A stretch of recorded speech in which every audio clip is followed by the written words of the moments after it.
this is Samruddhi, and today we are starting with the Skit Confession of a Humorist. Okay, so what is the meaning of confession? First of all, we should know it. So, confession is nothing but to agree on something. To agree on something means what? Let's see.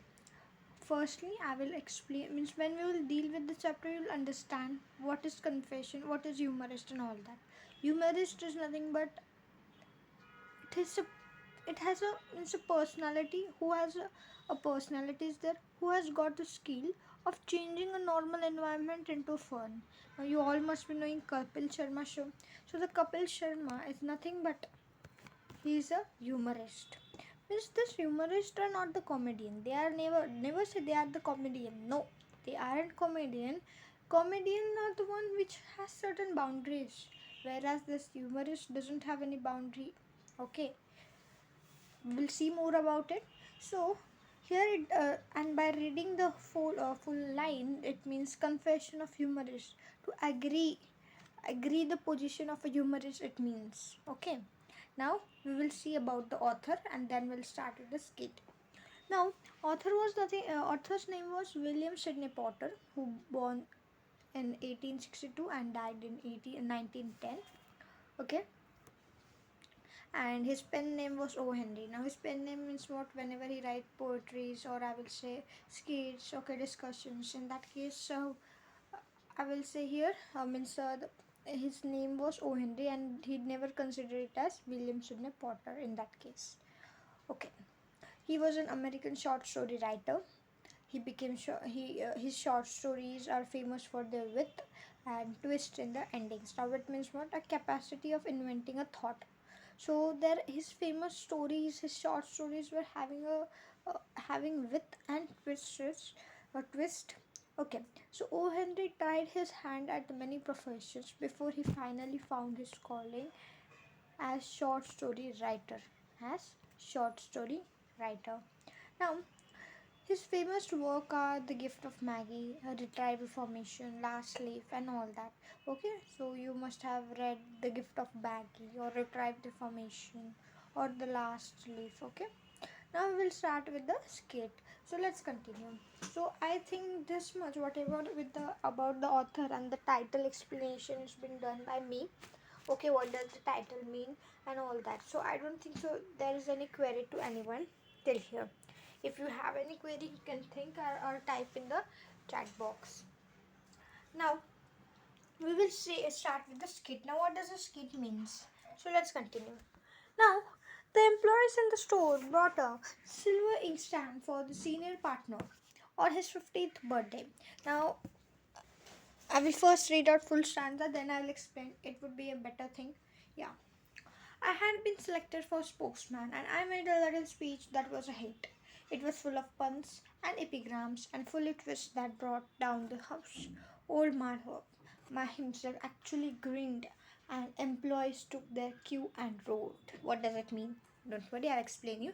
Actually, the person who is telling this is nothing but he's a person who is working in a, I will say, store, or we can say bookstore, and his senior partner birthday was there, and which was he was and the senior partner was of 50 years, and his birthday obviously will be of 50th birthday means 50. Now then everyone gives speech, so he was also told to give a speech, to give something, give a little speech about what you feel about store, what you feel about your senior partner and all that. So he gave, and when he gave, it was full, means it was hit. Like we say the movies are a hit. Okay, that movie was a hit, it was super hit movie and all that. In the same way, whatever the speech he gave, everyone liked it very much. It was full of puns, means with of emotions, epigrams with short sayings were there, and there were funny twists also. So everyone liked it, they enjoyed it, and the old Marlov, his employee, okay, also talked to him. He also talked to the narrator and has praised him, which was a very nice thing, isn't it? And then we will see the next thing. My reputation as a humorist dates from 9:30 that morning. For weeks afterwards, my fellow clerks came to me saying what an awfully clever speech that was.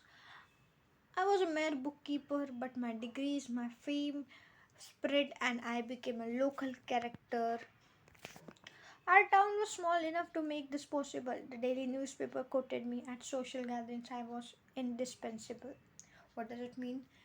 Now, now, when he gave the speech, he was regarded as a humorist from 9:30 that morning.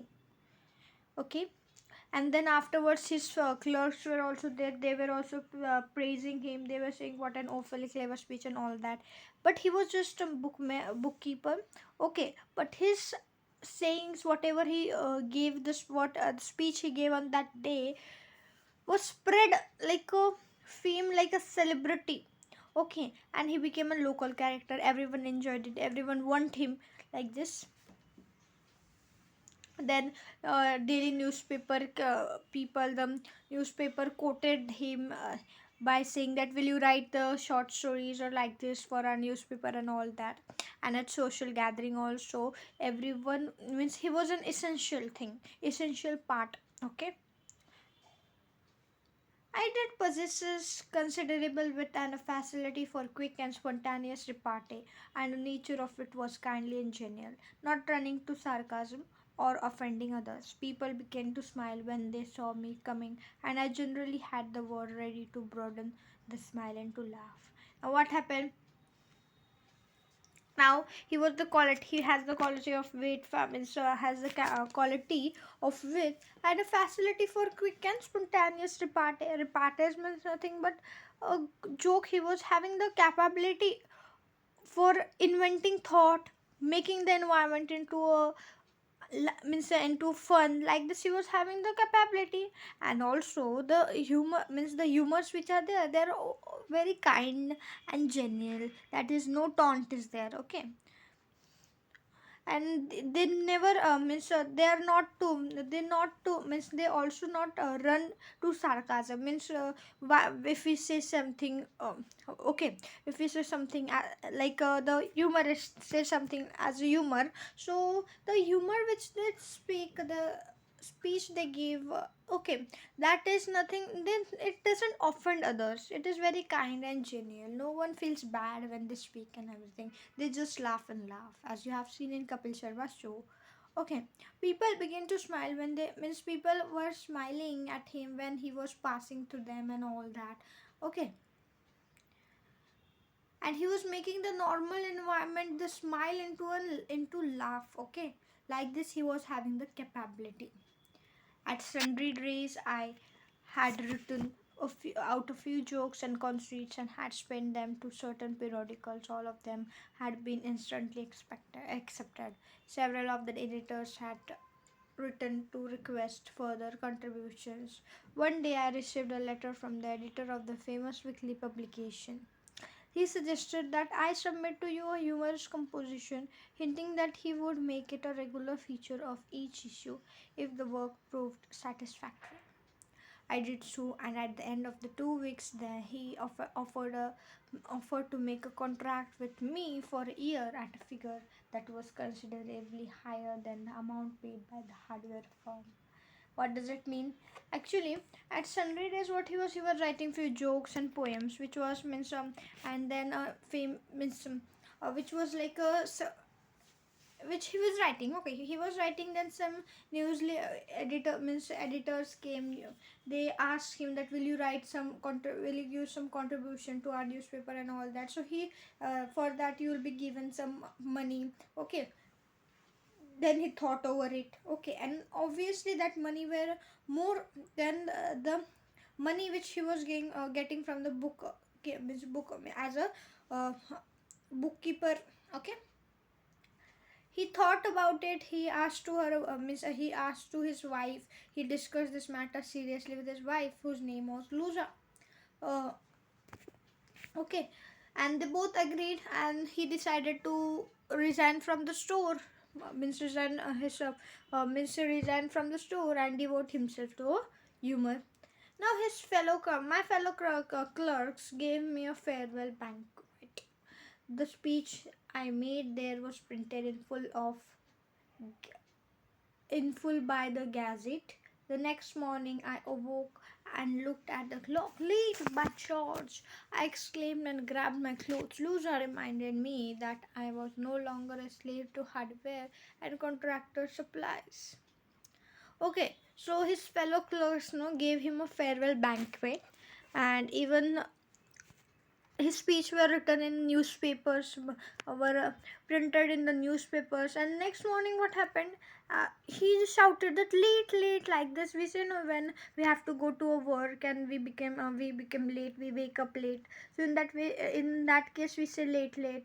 Okay, so like this he was saying, but then why he was saying, because he thought that today also he has to go to the bookstore, okay, as a bookkeeper. But he forgot that he has resigned the work and he is no longer a slave to hardware. And okay, like this he was thinking. Then Miss who reminded this all? This was been reminded by Lusa, his wife. I was now a professional humorist. Within a month, I was turning out copies as regular as shipments of hardware. I had success. My column in the weekly made some stir. I augmented my income considerably by contributing to other publications. So what was happening? He became a professional humorist now. He was thinking. Then he was writing his work very fastly as the shipments which are there in hardware. Okay, he was devoting himself to the humor only, means to the as a humorist only, working days and night to make a very nice contribute to other publications also and get income. I picked up tricks of the trade. I could take a funny idea and make a two-line joke of it, earning $1. I began to save up money and we had new carpets and a parlor organ. My town my town people began to look upon me as a citizen of some consequence. Now, what happened exactly? He was now, whenever I will say that some people has a trick to do something. Now, whatever everyone is having any work to do, so they have that trick also. So, like in the way only, he was also having the trick to do his work. Okay, he was writing a funny idea, two-line joke for which he was getting $1. Okay, and he was saving a lot of money, and by that money he buy new carpets, a parlor organs. Okay, parlor organs, we can say instruments, wind instrument, like this instruments. So then that he buy.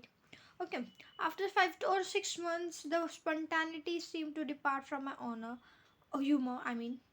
I found myself listening to cash available ideas from conversations of my friends. Sometimes I chewed my pencil and gazed at the wallpaper for hours, trying to build up some gay little bubble of unstudied fun. What does it mean? Now, after 5 or 6 months, what happened? Uh, he was finding himself that he is losing his work. He is not focusing on it. He is departing from his word, that is the humor. He found that he was just listening to others' words and catching the available ideas. Okay, even he was chewing the pencil and was standing near the wallpaper and for hours so that he will get idea. Okay, and this haggard, greedy, I stood among my acquaintances. Let a bright saying, a witty comparison, a piquant phrase fall from her lips, and I was after it like a hound springing upon a bone. I would make a note of it in my ever present notebook or up on my cuff for my own future use. What does it mean? It simply means that he became anxious, that is worried, haggard, tired, and greedy for getting the some for getting some raw material. Okay, and for that he was just listening to other whatever the people were saying. He was catching this idea, just like he was like a hound springing upon a bone. Okay, so and whatever everyone was saying, he's writing on the book as a humor. Okay, my friend then he said, my friend regarded me in sorrow and wonder. He says that his friends which were there, they were saying that you are in sorrow, you are in wonder. Okay, and no one likes that to talk to the person who is in sorrow and wonder, because they also get into that matter and become sorrow, becomes sad, isn't it? Nearly everyone began to avoid him. That's why they began to avoid him. I even forgot how to smile. He even forgot how to smile. It's a very big case now. No persons, places, times, or subjects were exempt from my plundering. Plundering, he was like hounding, okay, whatever anyone was saying, okay, in search of material for his future use. Okay, which indicates he was a greedy person. Even in a church, my demoralized fancy went hunting among the solemn easels and pillars for spoil. Now in a church, a space is there for walking. People walk. So whenever the people were walking, he was just hounding on them, whatever they were sending, means speaking. My own home became a hunting ground. His own home also became a hunting ground. His wife means now, once my wife's conversation was his delight, but now due to this means due to the, now he's doing in the way, so no one talked at home also. His wife didn't talk. Then he one day then he said that talk to me. Okay, so with devilish cunning I encouraged her to talk, lose her to talk. Unsuspectingly she laid her heart bare, I mean. Now what happened? God help me. Gay and Willow, my children, a charming boy of 3 and girl of 5, were two bright fountains of childish quaint thoughts and speeches. I found a ready sale for this kind of humor. Now, whenever his childs were also playing, no, so he was listening to them, listening to their ideas, okay, everything, whatever they were speaking, okay, and now small childs are there, so Gay and Velo, so Gay is of 3 years and Velo of 5 years, so they've also found that no, this is a very, they will also find some weird, no, that someone is listening to us, our own father is listening to us and catching our ideas so bad. How they will feel? Very bad. Very, means like someone is listening to our ideas, someone is we feel, okay, it's not like that they will also not feel. They are also small children, okay, they will also feel. I begin to solve them as a hunter. He was just following like a hunter, and like a hunter who is following the antelope, the animal. I would hide behind sofas and doors or crawl on my hands and knees among the bushes in the yard to eavesdrop while they were at play. Means what he was doing, he was crawling on his hand knees just to listen secretly what they were doing, what they were playing, and everything, to catch some ideas and write in the book for his future use. None of use now. Catching others' idea, no use. Soon my own children, now therefore what happened, their own children began to avoid him, isn't it? Often when I was creeping upon them, they would say to each other, here comes Papa, and gather all their toys and scurry away to some safer place. Okay, and yet I was doing well financially.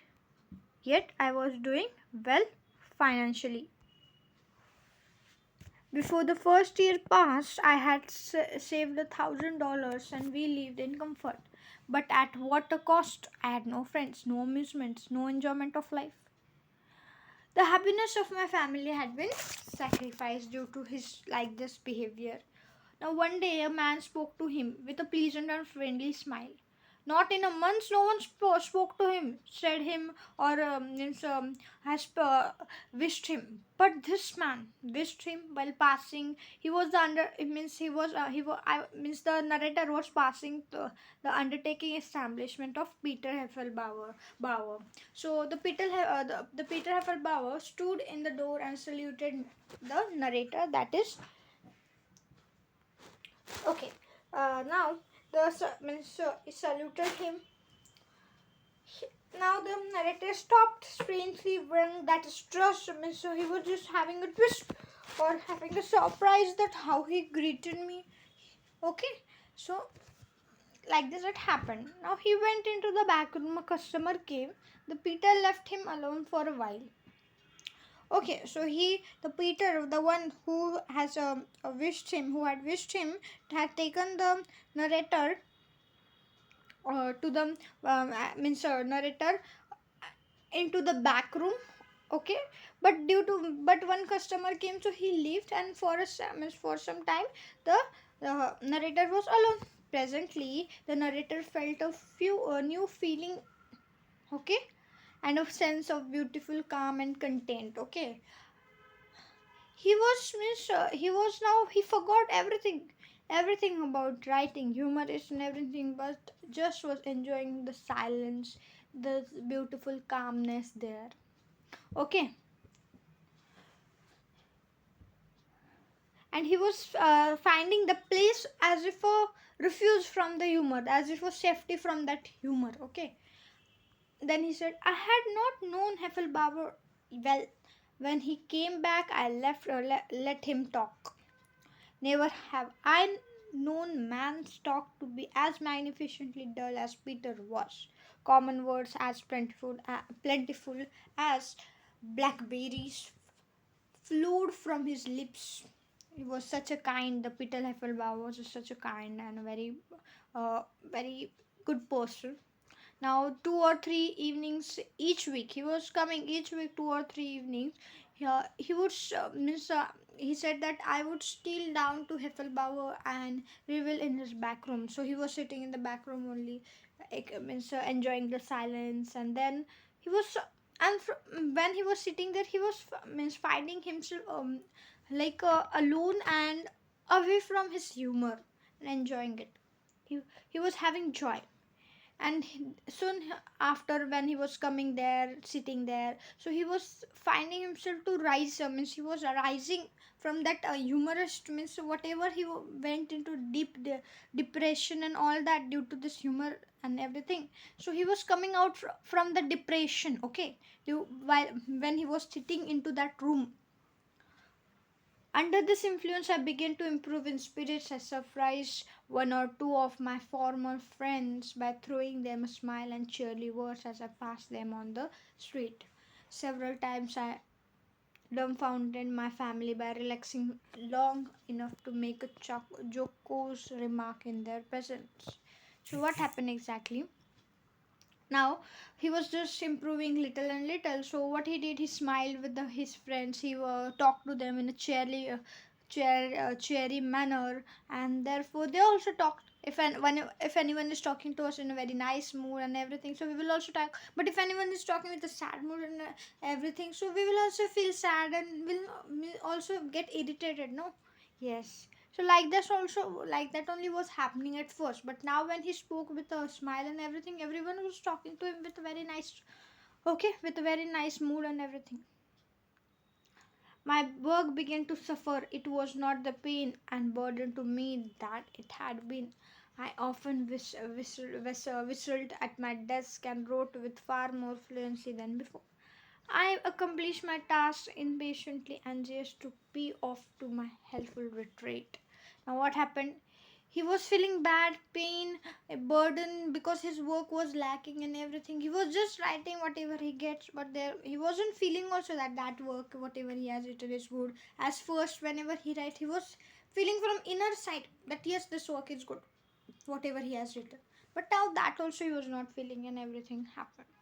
One day, Peter Heffelbauer showed him his books and explained that explained his profits and his business was increasing rapidly. Why he showed? Because he wanted to make the narrator a partner of his undertaking business. He would rather have me. Okay, and and why he wanted to take him. He wanted to take him he wanted to take him just because he was not knowing anyone else there in the city, but only he was knowing the narrator. And when this narrator left that afternoon, means the Peter, what he gave a check of $1,000 as an advance of the as a partner of his undertaking business. And then with a good feeling, with a he was with with a good feeling, with a very nice feeling, with a delirious joy, and mingled with certain amount of doubt. Was I was okay. So what was happening?